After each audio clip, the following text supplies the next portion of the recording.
네, 이런 가운데 향후 일정도 녹록치 않은 상황입니다. 탄력근로제는 물론 최저임금 결정구조 개편도 국회 논의가 필요한데요. 2월 임시국회가 열리지 않고 있어서 굵직한 노동 현안들의 처리가 쉽지 않을 것으로 보입니다. 이 내용 취재 기자와 자세히 짚어보겠습니다. 이한승 기자가 나와 있습니다. 자, 이 기자. 네. 경사노위 논의가 이제 끝나면 탄력근로제 논의의 키는 국회가 쥐게 되는 거죠? 네, 그렇습니다. 경사노위 측은 합의 여부를 떠나서 오늘이 최종 논의였다고 못을 박았기 때문에 이 공은 국회로 넘어가게 될 텐데요.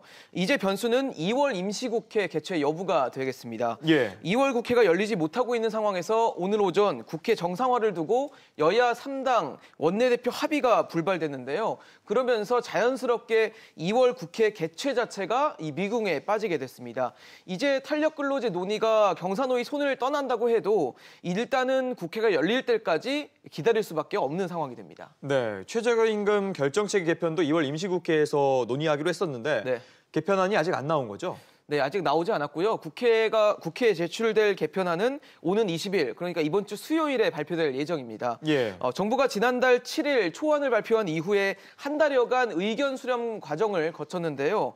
노동계가 반발하면서 이 의견 수렴 과정에는 불참을 해서 제대로 된 의견 수렴이 됐는지는 좀 의문인 상황입니다.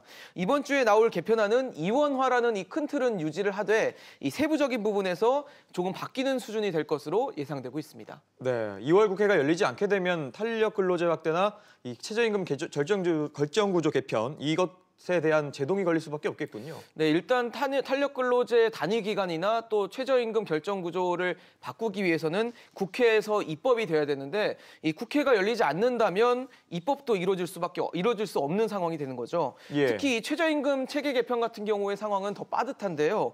현행 최저임금법에 따르면 고용노동부 장관이 3월 31일까지는 이 최저임금위원회에 최저임금 심의를 해달라고 요청을 해야 합니다.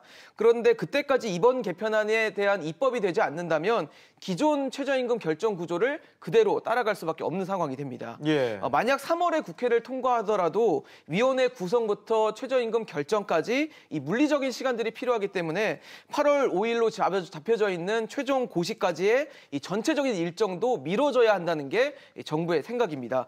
물론 국회에서 이 정부의 생각대로 따라줄지는 의문인 상황입니다. 네, 알겠습니다. 이 기자 얘기 잘 들었습니다.